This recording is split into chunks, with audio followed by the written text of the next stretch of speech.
guys, my name is JessiMew, and welcome back to the Harmony Islands. In the last episode, our swamp family planted their roots on what appears to be the very edge of the rogue male's territory. We found him wandering these dark and thorny and quite dangerous parts of the island if these bugs are any indication, though he hasn't really shown any interest in joining our tribe. He is definitely more the wandering sort, so while our tribe might look up to him for guidance as they carve their own paths deeper into the swamp, he is certainly not going to be joining us directly on our journeys. He took a bit of a shining to Cora though, and she of course to him, so in our attempt to bring some of his special immunity genes into our tribe, she will be starting a family with this rogue male very, very shortly. Hopefully she's not going to get affected by the bugs either because they are quite close to her, but at the very least she'll be able to place a nest down on the next turn and we'll hopefully be able to see their spiky family grow. She only has a few days left after all before she passes away, so this is really her last turn to have children of her own. While meanwhile, her sister over here is growing her own golden-hearted family, the Golden Hearts. I think that is what we're going to call these guys from now on because they are very virtuous, they're very sagely, and they're looking to bring our tribe to glory. Sage himself might be one of the most important creatures on this side of the island because he does have that nice big stinky tail, so I'm hoping that's going to be enough to repel some of the nastier bugs away from our creatures. And in fact, maybe if we bring Sage way back here toward all of the poison berries, oh my goodness, we were looking for these before, but unfortunately we don't have anyone who can safely pick from them. And not only that, but it looks like we can't actually smell the poison berry bushes. I didn't notice that before, so we can only smell the normal safe ones. That's good to know though, because we could send some of our other creatures out to try to find the safer sources of food. Nutakir would probably enjoy spending a little bit of time on the beach anyway, so we can send him over this way to find his crabbit friends, of course. He certainly does seem to enjoy talking to the crabbits a little bit more than his actual tribe mates. So maybe the crabbits can clue him in as far as where the best sources of food are, and honestly it looks like it's already working. We could set somebody up right between these two berry bushes and get a whole bunch of food for all of the new babies of the tribe. And speaking of which, we do actually need to scoot Meyer out of the nest. Luckily we don't have any birds in our skies at the moment, so she'll be safe even if she's a little bit far away from her parents. But we'll bring Anime right over to the nest that she made before so she can pick up some grass in the area and she can settle herself down to have her next baby. We'll let her use her last turn to try to crack open a nut too, but unfortunately it is not going to work. We have not had very good luck with that, and of course the Bandit brothers would know best. Luckily though, I'm pretty sure that we can actually place the nimble fingers in our mutation menus now. We've actually unlocked the nimble fingers, so that'll help us not only collect the berries faster, but we can also finally pick up the shells on the beach and the acorns underneath the trees, so it's a good thing that we left an open slot on their mutation menus. I think we'll go ahead and place the nimble fingers into Canuduke's second slot so that we don't risk accidentally getting rid of the lovely claw that Anime is carrying. We don't actually have too many claws at our disposal right now, and we don't have the option to place it in the mutation menu, so it would probably be a good idea if we don't accidentally override it with the nimble fingers. So Canuduke, maybe you could go off this way to, oh my goodness, the little fish are getting very close to you because they know that you can't actually fish them up. So instead, use your turns to pick the berries so you can bring them home to all of your kids. And then we'll want Sage to maybe unbury poor little Cora as we take a look at her mutation menu too. So I'm pretty sure, since some of the mutation menus go individually by each creature instead of the entire island, we probably shouldn't bother placing any of the legs in here because that would only affect what she would give to the children, right? What she would give to them and not what their father would. So the crippled paw seems unavoidable in this pairing, but we could at least place the normal eyesight in here because I know that she does have the short-sighted eyes in her traits, and I'm pretty sure that the rogue male also had blindness in his, though he seems to have kind of skittered away in the meantime. I'm not sure if he's in the area anymore. This might be him. Is this our rogue male? I'm pretty sure it is. I see his tiny little ram horns poking up from the grass. Yeah, that is definitely the guy. So we can't see their outlines anymore, it seems, even though we are technically close enough to hear him. So that'll make it a little bit more difficult to find these wanderers who are possibly looking to join our tribe too. We'll have to keep a very close eye on that. Now the other thing we could place in here is possibly the normal snout to try to override the derp snout, but other than that, I think we'll just see how their babies develop and cross our fingers that we can get both of those special immunity genes before Cora passes away.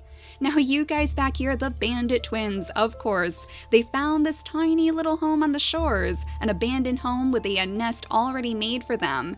We haven't found whoever lived here just yet, but we could send Kirnuku out to do a little bit of exploring, a little bit of a recon maybe to see if anyone happens to be in the area, and of course to make this safe for their future generations too. It seems quite likely that Anasila is going to become the mother of our bandit line, which is quite fitting because this is actually the only life that she has ever known.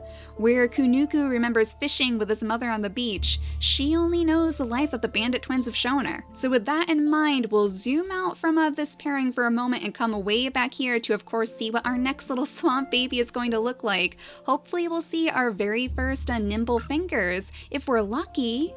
Oh my goodness!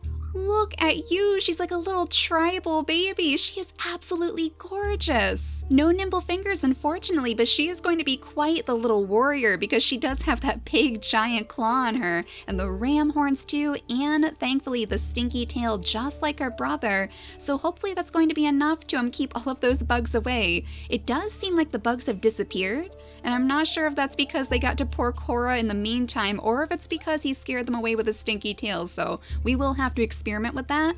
Luckily, it seems like he wasn't affected, so I am inclined to believe that maybe that was enough to scare them away fully. But you little one, let's name you Mercy. Even though she is a warrior after all, she is still a member of our golden-hearted line, so I'm sure her father is going to instill that same sort of kindness on her too. Now before we go any further, let's make sure we sniff around the place and listen for a moment just to make sure that nothing is in the area that we need to be made aware of.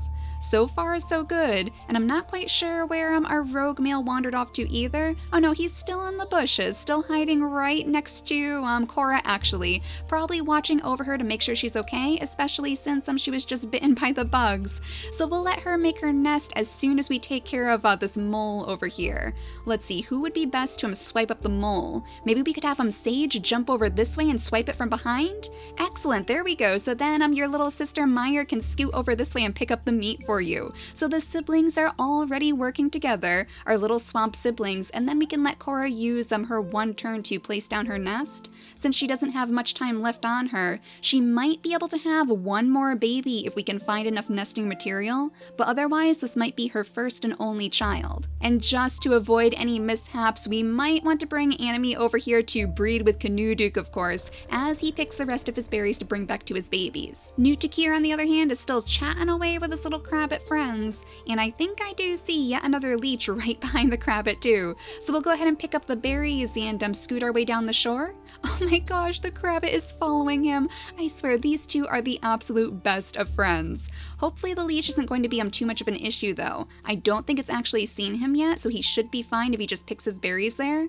But let's have him listen around here too. Unfortunately, it doesn't look like there's anything special off of this way, but we'll have him keep wrapping his way around the island to see what the Crabbit can show him, to see what the Crabbit wants to lead him toward.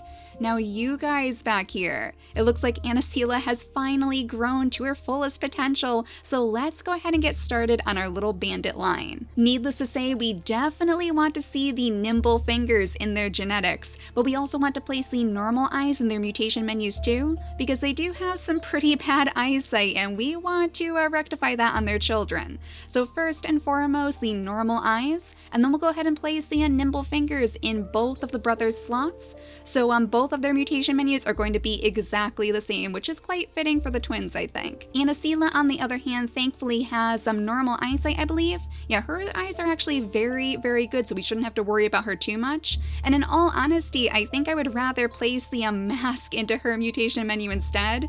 She doesn't actually have the mask in her traits, so it would be a little bit harder for us to pull that out over her no pattern. So we'll see if we can keep this lovely mask pattern on all of our bandit babies. I think that would definitely be very, very fun to do.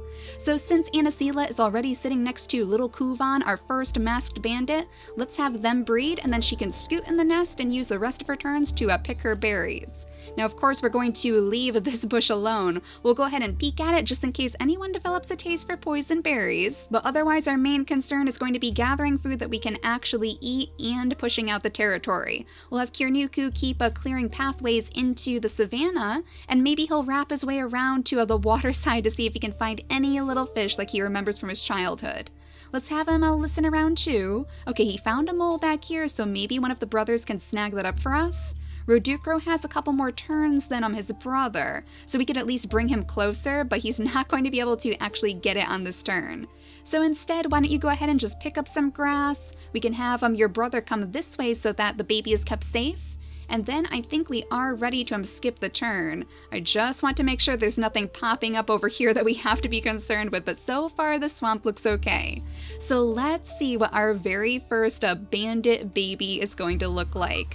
Oh, and she brought the rain too, and the nimble fingers, yes! Our first nimble finger thief. Oh my goodness, you guys, and her name is Meme. Of course, there's always a meme in our tribes. I love how she has that little glove on her nimble fingers too, just like a thief. Just like you would expect of a thief, so she's going to be able to steal all of the shells from the crabbits, just like her father was hoping. That was some very good luck though, so we'll have to see if Rodukro can give us the same sort of luck as soon as we can move the baby out of the nest. For now, we should probably focus on just collecting the berries because we are getting a little bit low on food and we don't want to see our supplies run too low. We can have Kuvan go ahead and pick up these berries too, and then maybe scoot a little bit deeper into the grass. Since he knows that his baby is kept safe, we won't have to worry about her. We'll bring Rodukro over here to pick up all of these berries again, even though he was just moving away from them. And then I suppose, Kirnuku, the task of the moles falls to you. Oh no, and he scared them away immediately. Okay, so Kirnuku, you are not quite as good at collecting moles as your sisters are, that much is certain. But he didn't spend too much time with them in all honesty, so maybe he never learned the ways of mole catching like his sisters did. Oh my goodness. Sage, look at you. You are massive. You are absolutely massive. Of course, it's because he has that giant big body, but he absolutely dwarfs like all of his other tribe mates. You are definitely going to carve your own path through the swamp, aren't you? You have no fear whatsoever. But let's make sure we look at Korra's baby too. Some very unfortunate genetics, I'm afraid. It looks like we did not receive the normal eyes in either of her slots, so she's kind of in the same situation as our bandit brothers were. And not only that, but she does of course have the crippled paws, so that is definitely going to be a little bit of a hindrance for us. But all the same, she does have immunity gene H, so at least that's something very different that we can use to continue our lines and make sure all of our creatures are healthy. And honestly, our lines have recovered from a far worse genetics than this, so I think she will be just fine. She will be a perfect fit to our little family right here. Though unfortunately, because Korra did catch the sleep sickness, she's feeling far too weak to possibly have another child. She wouldn't be able to make another nest after all if she moved away from her baby, so instead, I think she's going to try to desperately claw away at some of the grass so somebody can make their way over to her and make sure that she's safe in the future, and I think Sage is going to be the one. We'll have him scoot back here again just like he did before to pick up some of the grass around the area to make sure that she'll be okay and to hopefully scare away these bugs too. He's kind of right in the middle of the swarm right now, but we did place him there before and he was okay. So this will be our way to test that, I suppose. Now Mercy can take on her very first golden gem and then move her way out of the nest. So we can hopefully bring Anime up here instead to repair her nest, of course, because it has gotten a little bit worn with all of the babies that she's had. Can we possibly get one of these acorns? No, still having trouble with those pesky acorns. Maybe Meyer can do a better job? Unfortunately not, so we're just going to have to hope that those nimble fingers show up soon. Maybe today will be the day. With the rain pouring down around her as she sits under the tree, let's see if any of our deities will show her kindness.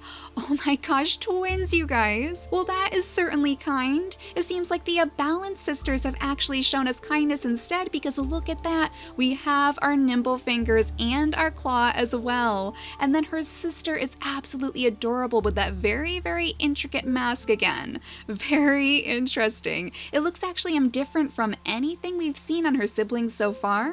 So she is quite unique, isn't she? So I think with the bugs of the swamp still fresh on our minds, we'll go ahead and name these two babies Cricket and moth. So they'll be able to skitter across the grasslands together because honestly it doesn't quite seem like we're ready to dive into the swamplands just yet. We still haven't managed to pull the poison fangs out of anyone's genetics. Maybe one more baby will be enough though. We'll definitely give it a try because while Anime still does have a little bit of life left in her, we want to see if we can pull those out of her genetics. Unfortunately, today was the day that Cora did pass away, so let's go ahead and have Sage collect the nest that she left behind, and then I guess we'll pull him out of the bugs because they do still seem to be swarming around him. Luckily, he didn't actually catch the sleep sickness, so maybe our stinky tails are actually working out for us after all.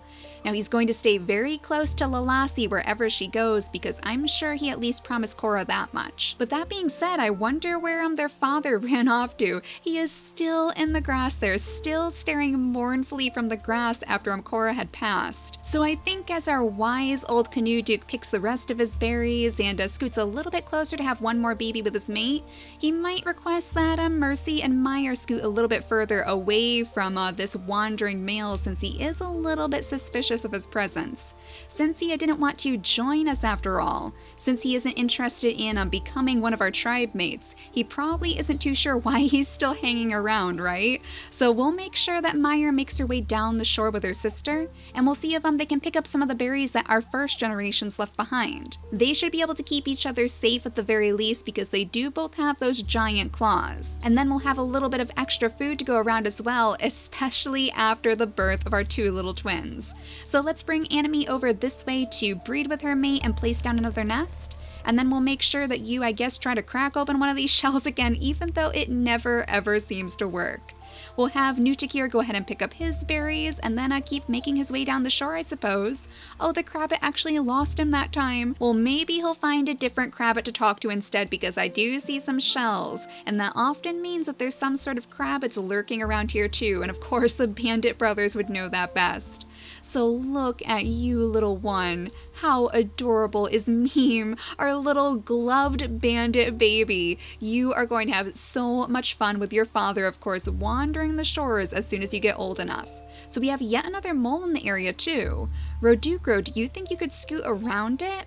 I don't think he can because we have too much grass and unfortunately too many berry bushes. So instead I guess Anacela could jump over here and slap it from behind, and then we'll have her baby scoot out of the nest so we can hopefully still breed with Anacela.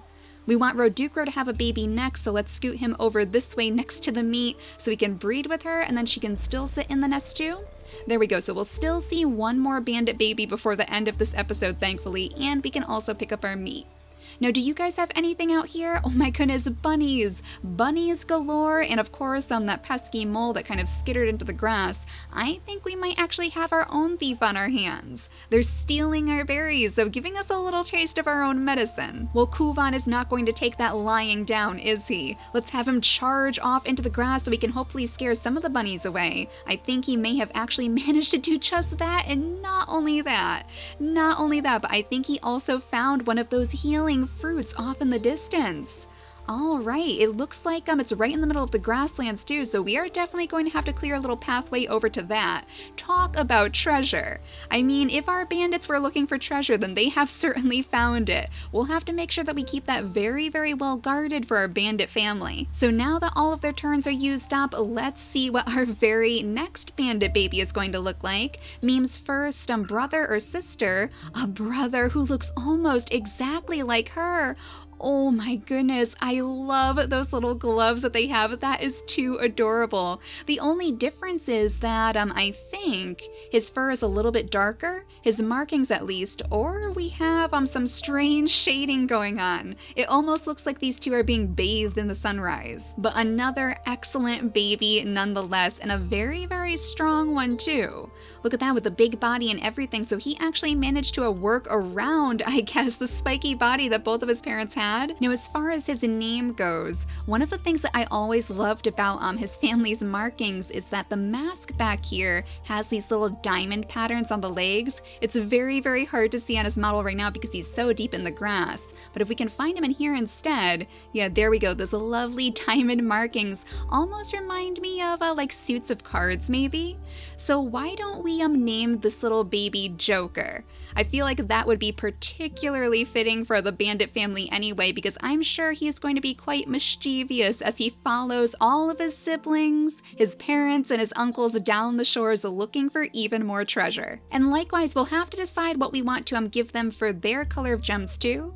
Since we gave the golden hearts the yellow colored gems, I almost feel like orange would be best because it does blend very well with their fur colors, and they would want to be quite sneaky. So for now at least, we'll make sure that all of their gems are changed over to orange when they're born, and it also looks like Meme might be able to give us our very first official taste of these acorns from under the trees. This is good practice too, because she'll need to learn how to crack open these things properly if she wants to steal the shells. So the bandits have really settled into their new home, haven't they? And it looks like somebody might also have a parasite back here, and I have a feeling I know exactly who it is. You little Nutakir, you got way too far away from your family, so somebody's going to have to come rescue you. But first, let's also make sure that we look at our newest little swamp baby.